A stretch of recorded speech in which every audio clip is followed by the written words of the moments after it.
Hello, everyone. Okay, so sorry, there are some good questions that came up. Yes, so we're back. I just want to say happy Pride Month to everyone in Toronto. So we've got Toronto Pride this month, which is probably the best holiday that Toronto has. It's at least the most fun. And it's also a really serious issue. So if anyone's harassing you based on gender, sexuality, or your confusion about those things, let me know and I'll beat them up. Okay? Or if I need to, I'll kiss them. If that's what they need to stop being bigoted, I'll kiss them. Okay? So yes, I'm going to be trying to put this up when I can. So happy Pride, everyone. There's a bit of information about what's coming up this week. So this week,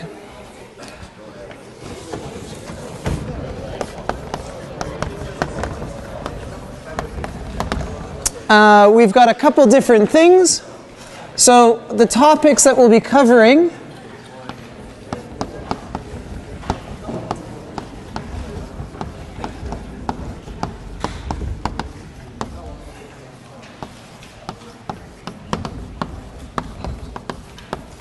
Okay, so in today's class we'll talk about higher order partial derivatives.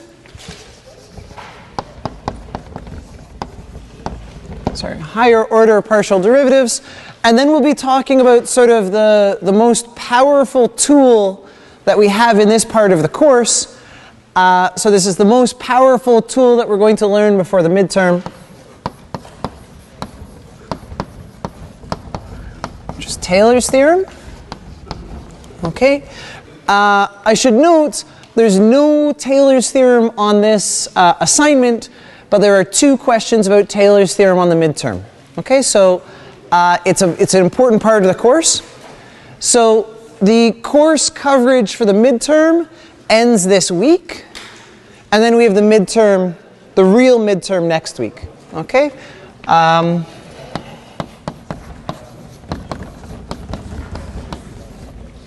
We're going to have a mock midterm this Friday.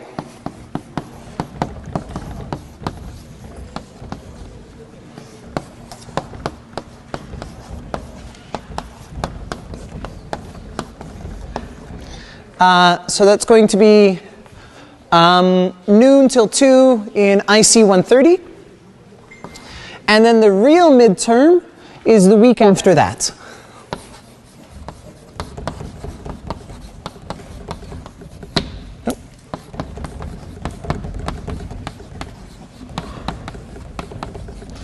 Okay. Yes, question? Right. So the mock midterm is not being graded. It's just to see what the actually, sorry, that's not quite true. We're going to grade the multiple choice questions. Okay, so you'll get the your multiple choice score immediately after the test. Okay, so you'll hand in the test. I'll go like boop with my cell phone, and then you'll get your score for the multiple choice. But the TAs are really lazy. Shh. Web option people, don't tell them. Okay, so we can't get them to grade a mock midterm and a real midterm. Okay, so you'll get the multiple choice score on the day of, and you'll get to feel what the midterm is going to look like. Yep. Will we get the answers to the mock? That's a good idea. I hadn't even thought of doing that. I think in the syllabus I say no solutions, right? It says no solutions in the midterm. We'll talk about it. We'll talk about it. Okay, so the real midterm, 2 weeks. Very good, so there's that. There's one question about the homework, about homework number 3 that a lot of people have asked, and I just want to answer it because I've already said this answer like 10 times by email, but I just want to say it in person. So,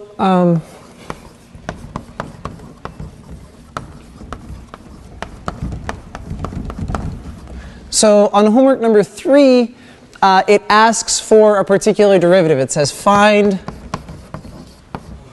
dh dx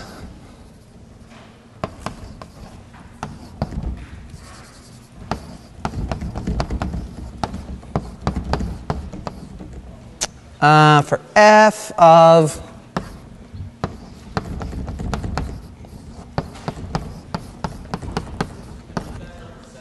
okay, that's number 7, so that's 0.7.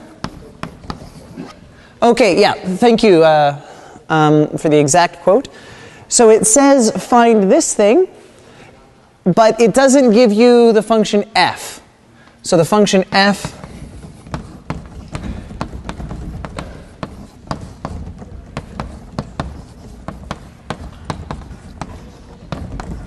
okay. So a lot of people have said, no, the function f is missing. We can't calculate this thing. That's fair. I left it out because the function f is too complicated. So the idea for this question is to write your answer the way you would answer a question like this. So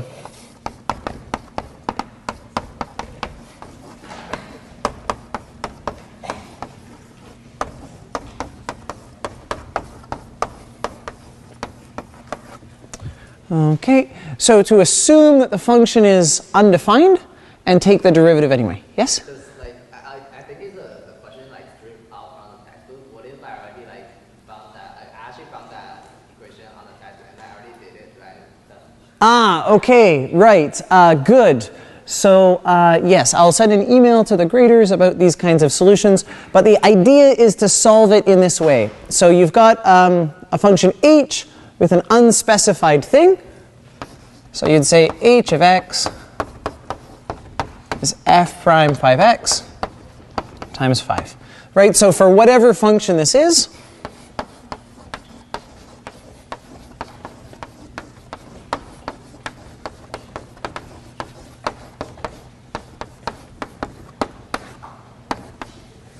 right, it would have, its derivative would have to satisfy this property. Okay?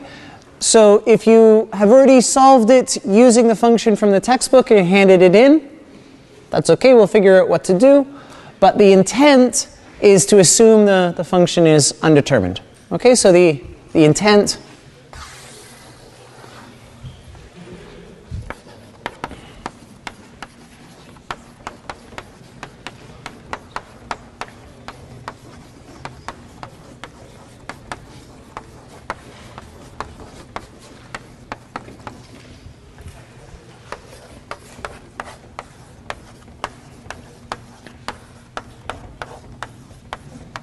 okay, so it was to just write partial f, partial u. Okay, so that was the thought there. Are there any questions about that? Yep. So is this going to be like posted online? Oh, this comment? Sure, I can post it after class. Yeah, sure. Yeah, sure. Okay, any other questions or thoughts? Yes. So I'll make a note for the graders. I just got this email like at least 10 times, so I thought I would make a public comment about it. Yeah, I'll make a note to the graders. Okay. Good, good, good, good. Okay, sweet. So that's that little bit of clarifying remark. Okay. So now I'd like to get into the topic of iterated partial derivatives. Okay, how do iterated partial derivatives work, or higher order partial derivatives?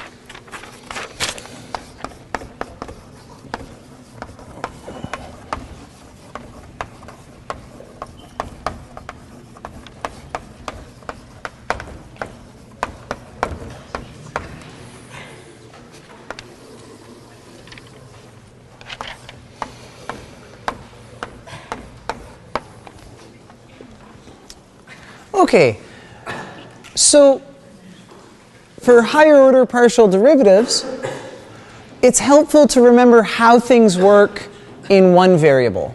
So in one variable,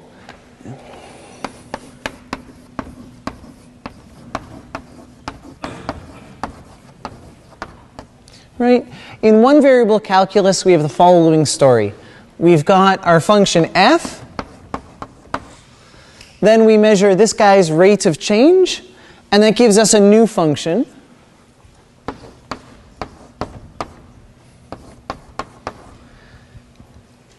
right? So we take f, we take its derivative using d by dx. That gives us a new function, f prime. We take its derivative. We get f prime prime, et cetera, et cetera, et cetera. Okay, so we have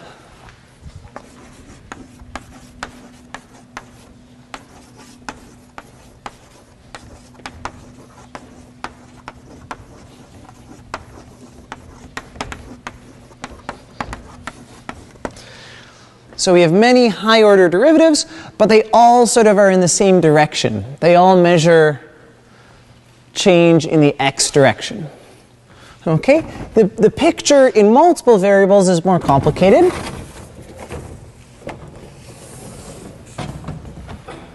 Okay, so in more variables,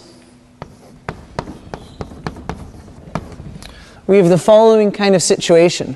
We can measure the rate of change in two directions. We can measure it in the x direction,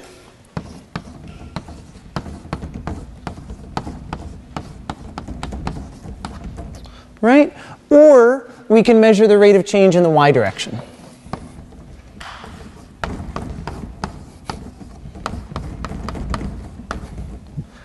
Okay, so this gives us two functions that are associated with our original guy.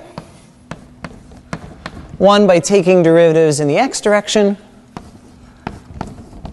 one by taking derivatives in the y direction. Okay, now each of these guys is a function of two variables, so we can do the same thing again.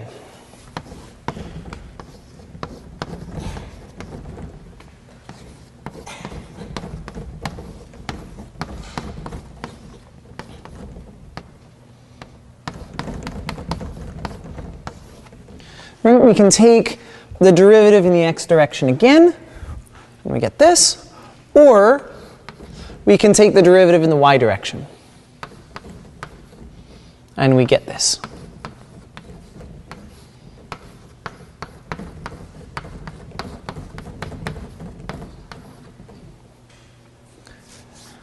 Okay, so each one of these presents us with two choices, the x or the y. Okay, so let's do those choices up here.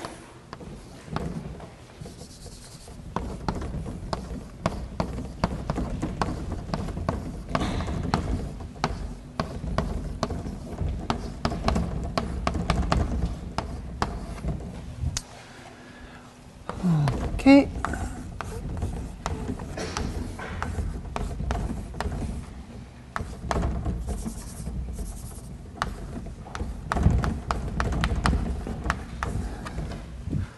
Okay, so any function of two variables sort of has 4 second derivatives, right?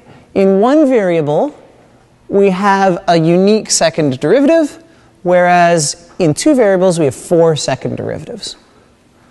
Okay, as you can see, this is a lot of notation. There's a lot of notation here to deal with, so we're going to introduce the following notation.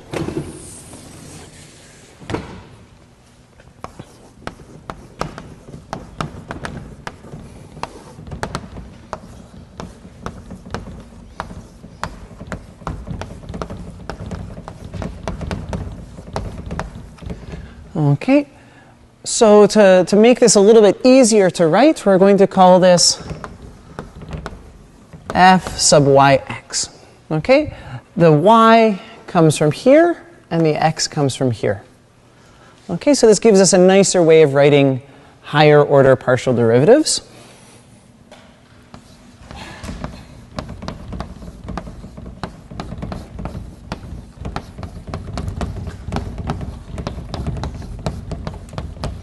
Okay, and we write the order in which the things come.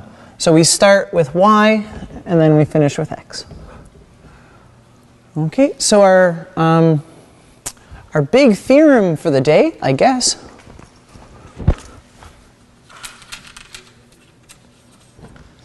our big theorem that we're going to use today is that these two guys always equal.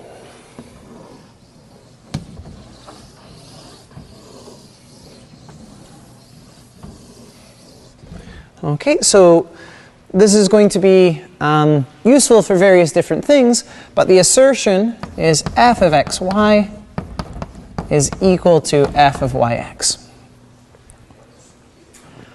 Okay, the idea here is that if we take derivatives in the x direction and then in the y direction, that should be the same as going y and then x.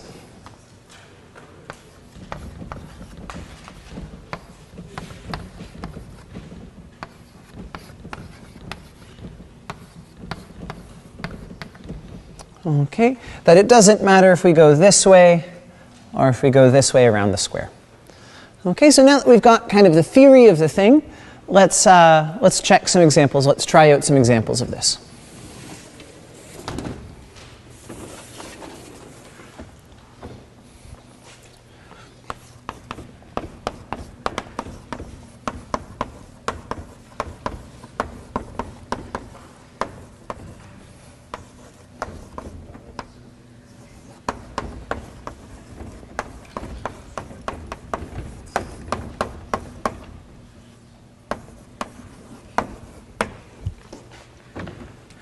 Okay, so let's calculate these higher order partial derivatives for the function x squared y cubed. Nice polynomial function.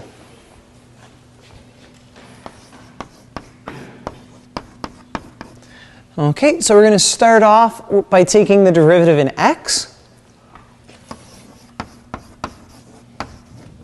Then we get 2xy cubed. Over here, we'll take the derivative in y, and then we get 3x squared y squared. Okay, now f of yx is where we take the derivative in y of this guy.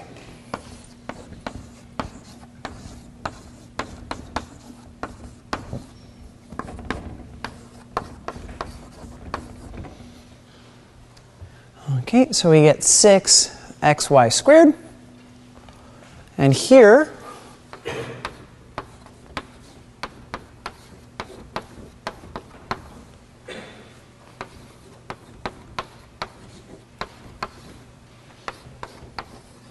right, this 2 comes down off the x, and then we get 6xy squared. Okay, so these guys agree with each other. Okay, in this specific example, we have that these two partial derivatives agree with each other. Okay, are there any questions or thoughts there? Yeah? You have like ddx of like df over dx of xy. Like I'm saying the top part. A top word? Yep, sure. So you have d over dy, df over dy, xy would be equal to f of yy. Okay, sorry. Let's try that again. There's a lot of y's and d's all at once. Okay, let's try that again. Say you take the partial derivative of the original function. Okay, in which direction? In terms of y. Okay. And do it again in terms of y. In terms of what? So in terms of y, and then in terms of y. Yeah, so the notation be equal to f of yy. Yes, good, yes. Good, good, good. Okay, yeah, so just building on this notation, if we take the derivative in y and we take the derivative in y again, we get this. Okay? So what these little subscripts record is the order in which we do the derivatives. Okay, yeah, good to check, yeah. Okay, any other questions there, thoughts there? Yes? Can you also use the notation for first derivatives? Yeah, sure. Yeah. So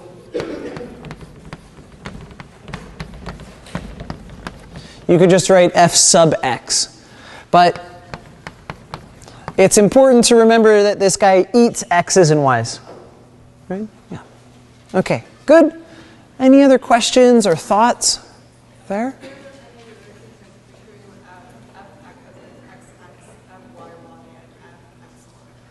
No, there's no good relationship between, there's no good relationship between yy, xy, Yeah, so there's no good relationship between this guy and this guy, for example. Okay? Yeah, the only real relationship that we have is this symmetry. You can switch them. Okay, very good. Are there any other questions or thoughts there? Okay, so I have to say a little bit more about what the hypotheses of this are.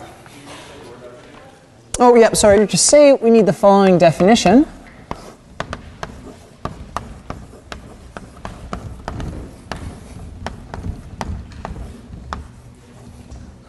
Okay, we need to introduce this term called C1.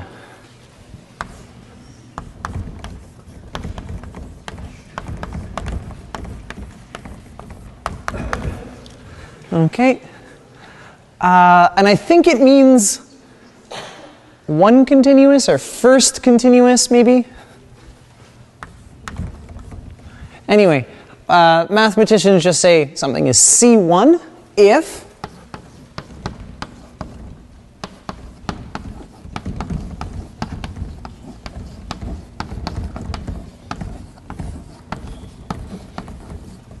okay, if the thing is differentiable and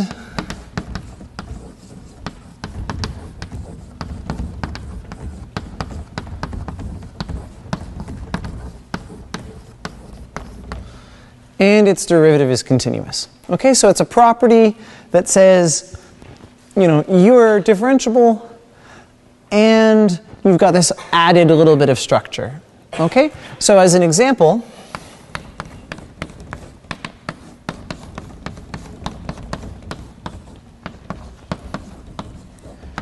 right, x squared is C1 because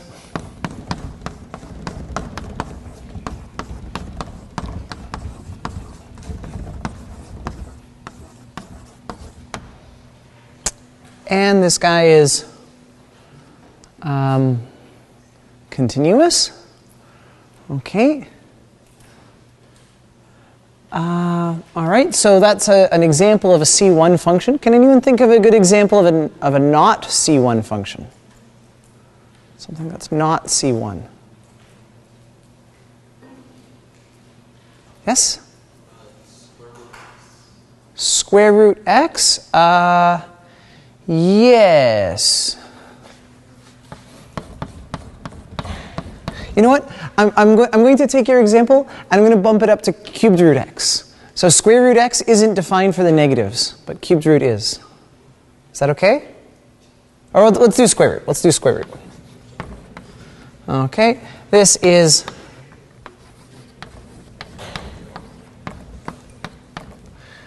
not C1 because it's not different. Its derivative is not continuous at 0. No, sorry. I really want the cubed root there.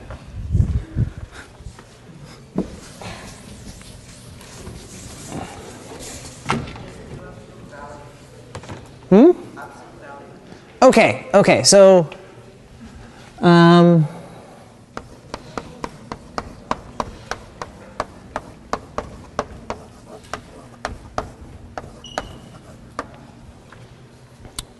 okay.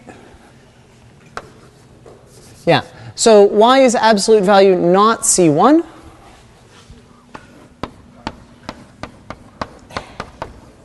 Right? Its derivative is going to be 1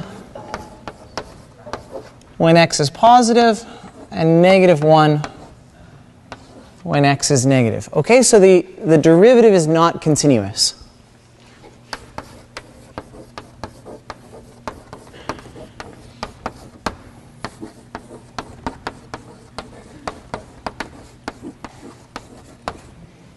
Okay, so that's important.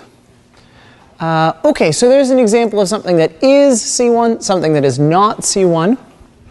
Okay, now we can get to, oh yes? Yeah, so I'll say why I'm hesitant about square root.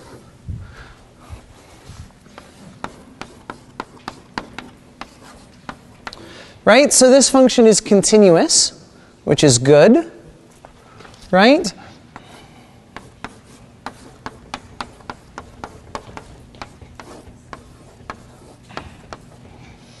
Right? And this is not defined at 0.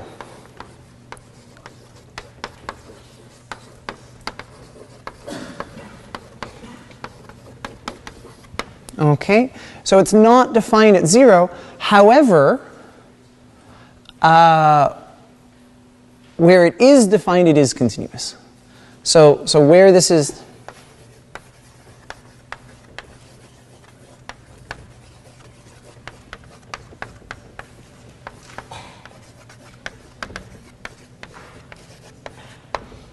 Okay, where defined, it is continuous. Okay, so that's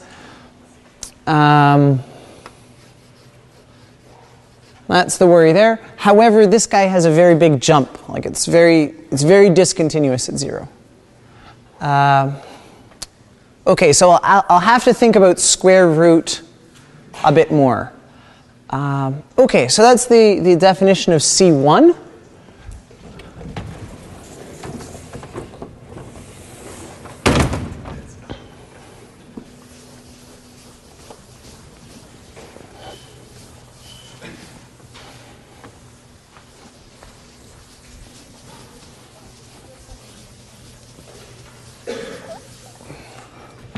Okay, and now I'd like to say a little bit more about the hypotheses that we need for this fact.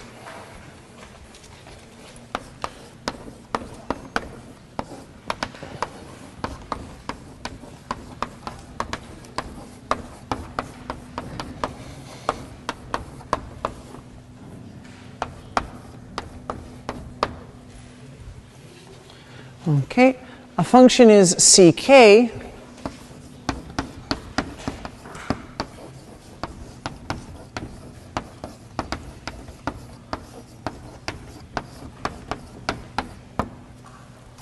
We say that something is ck if all of its derivatives are ck minus 1.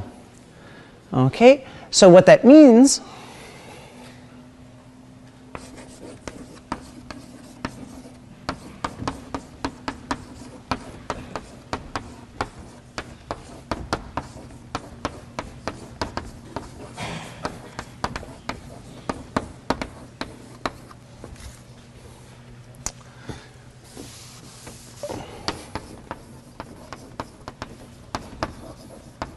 okay, sorry, by all derivatives I mean all its partial derivatives. So we say that something is C2 if all its partial derivatives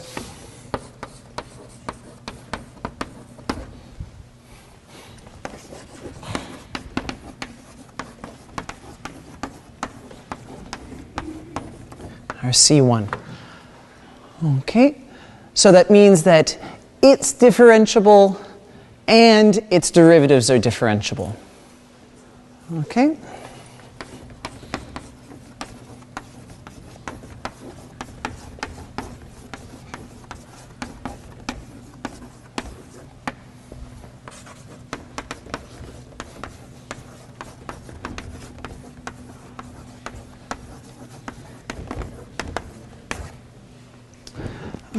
Okay, very good. So now we have enough words to talk about the correct statement of this theorem.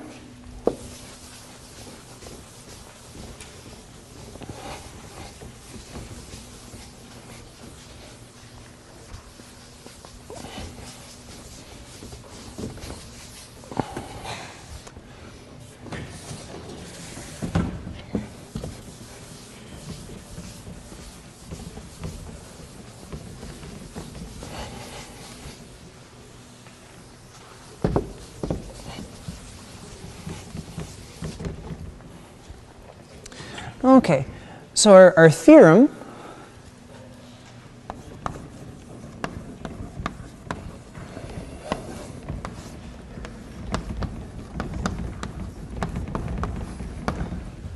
okay, and this was first proven by someone named Clairaut, and it says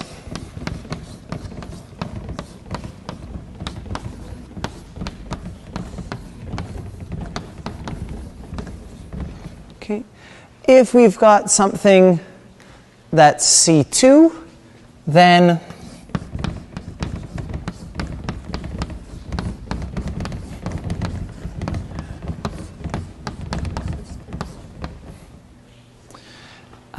we can switch the order of those partials. Okay, we can switch the order of fx and fy. The more general theorem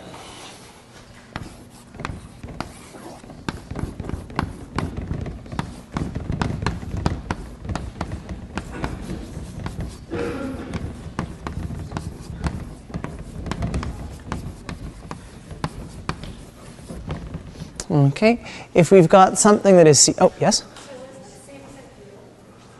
Oh, it says Clairaut. So Claire.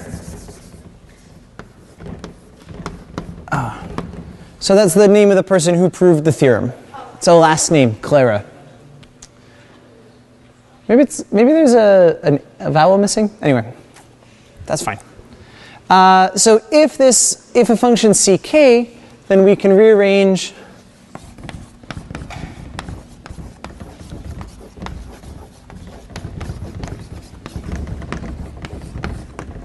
kth order derivatives.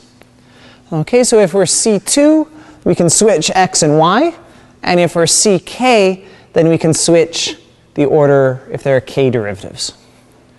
Okay, very good. So what this is saying is that derivatives behave nicely, and that those two derivatives agree. Yep. So you have, for example, like C3. Yep. Maybe like x, y, y, and y, y, x. Yeah, okay, so let's just write that down.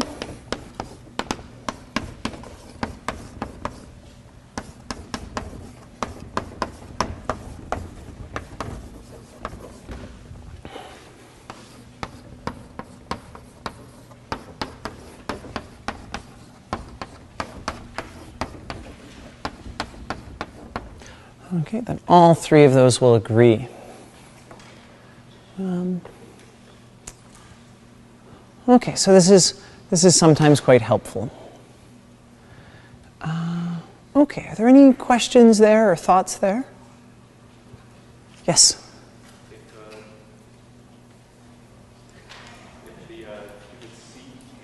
Yep. Let's say C5. Sure, C5, great. Because C1 means that f is differentiable and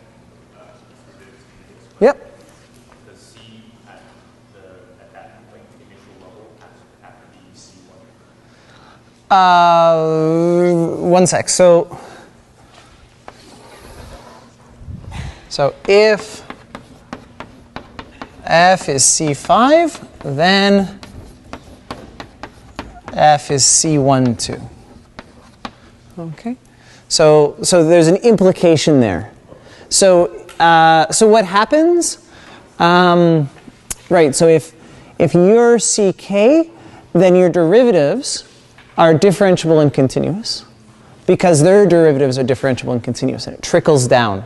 It trickles down and implies C1 eventually. Yeah. Okay. Very good. Are there other thoughts or questions there? Thoughts or questions? Okay, so I want to do a little bit of a very brief, so Clairaut's theorem is really set up for Taylor stuff. And Taylor stuff, we really need 2 hours to talk about. But I want to give you sort of a fast introduction to Taylor's theorem.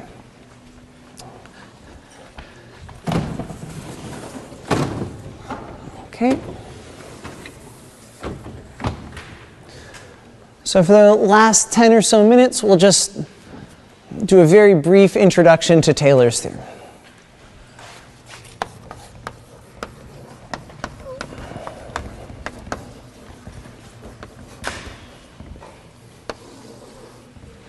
Okay.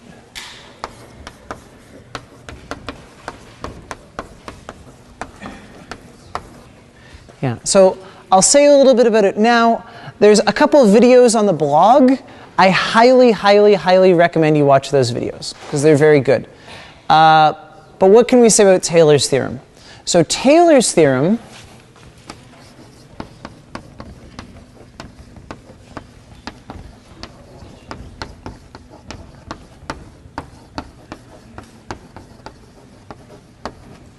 allows us to express functions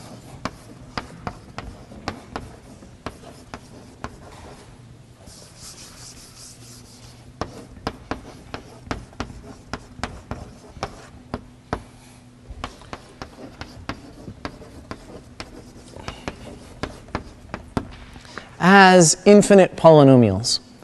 Okay? So when I was in high school, I was very, very, very frustrated by the following fact.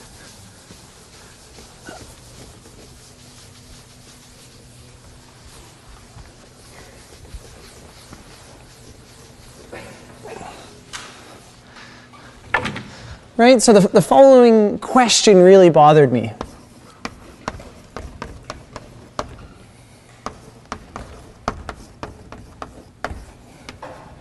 Right? What is sine x? I mean, when we poke it into our calculator does something. But what's the calculator doing when it calculates this?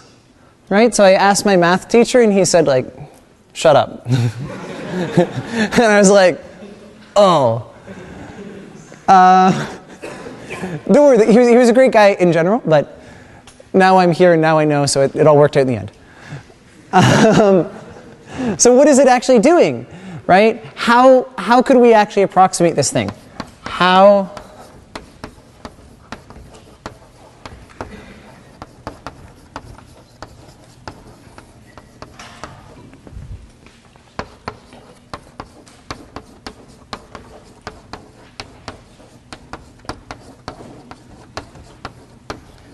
right?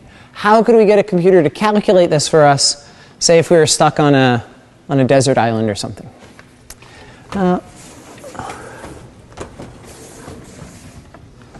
So the idea of Taylor's theorem is the following.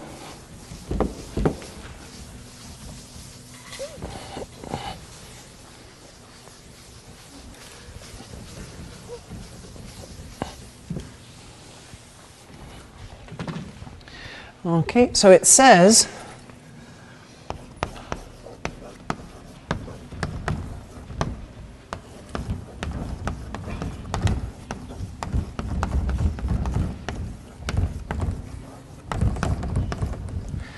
so for a nice function f of x, we get the following fact.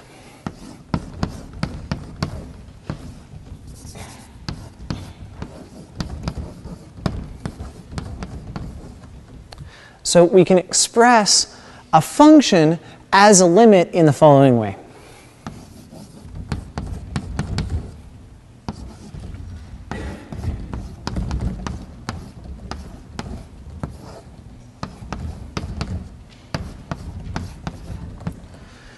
Okay, there's a lot of stuff going on here, so I want to spend a couple of minutes explaining what each of these parts does.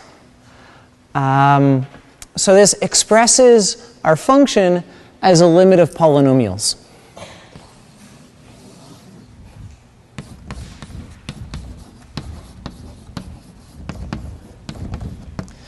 Right? For each value of n, this is some polynomial, and I want to say what all the parts of that polynomial are.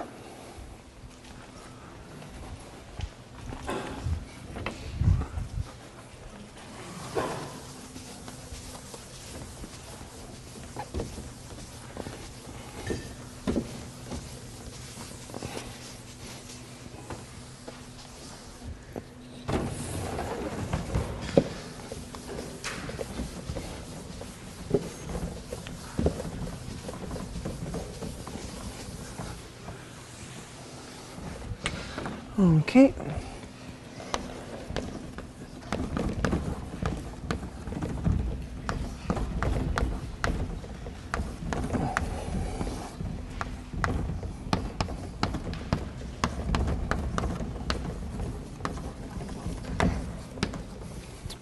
Okay, so what are the parts of this thing?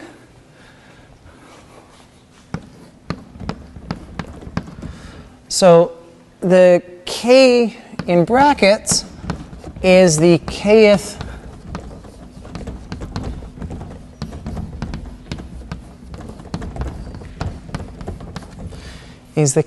derivative of f of x evaluated at 0.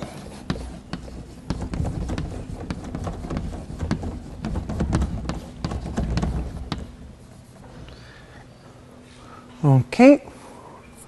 Then this business, the k exclamation mark,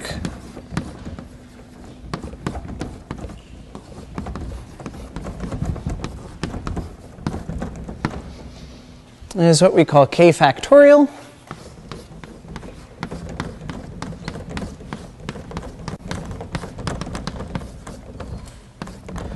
Which is the product of all the numbers below it. Okay, so we go k minus 1 all the way down to 1. Okay, so now let's apply this to a particular function and see what we get.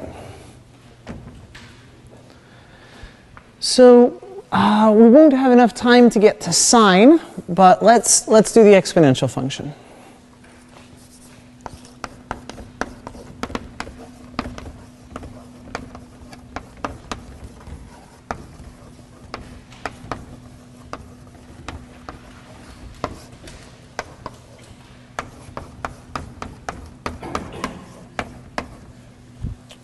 Okay, so let's apply Taylor's theorem to e to the x. So we need the ingredients of this thing here. So we need the kth derivatives.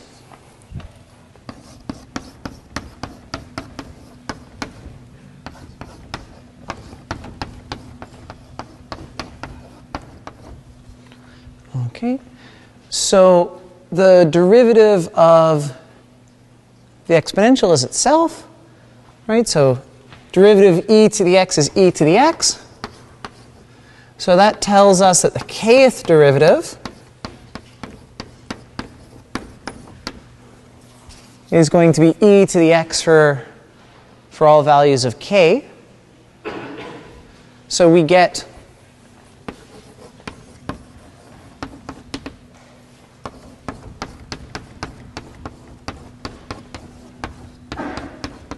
that all of those values are 1.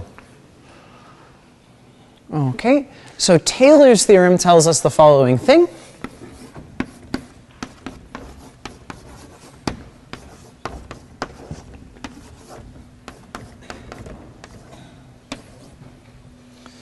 Okay, when we put in these values, we get 1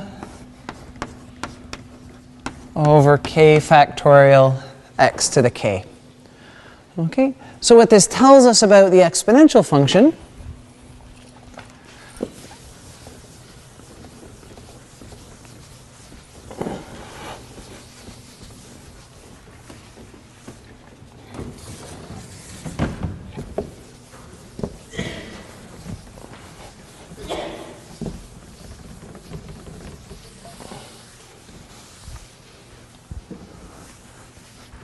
is the following.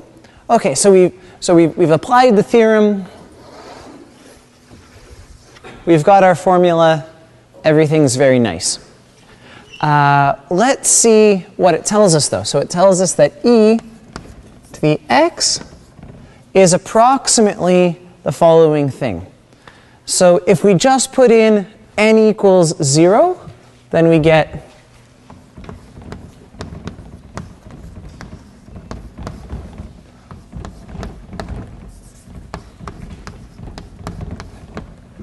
if we just put in n equals 0, then we get this. If we put in n equals 1, we get this.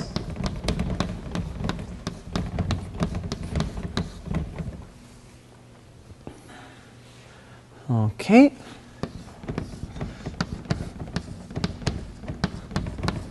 If we put in n equals 2 into our formula,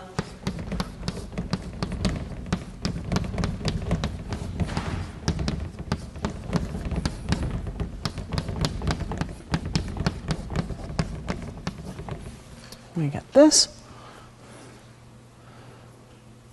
Okay, and then our last approximation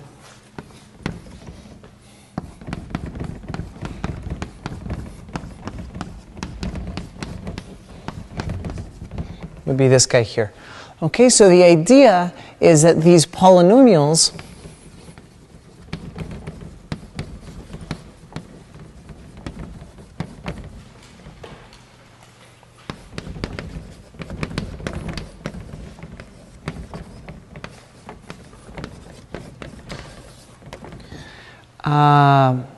approach e to the x in a limit. Okay, so they get closer and closer as n gets bigger and bigger.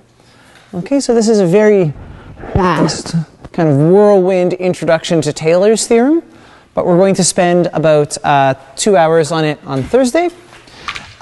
Before you go, I just want to recommend there's a YouTube video on the blog about Taylor's theorem. Please watch that before next class. Everything will make more sense if you watch that video, okay? And again, happy Pride.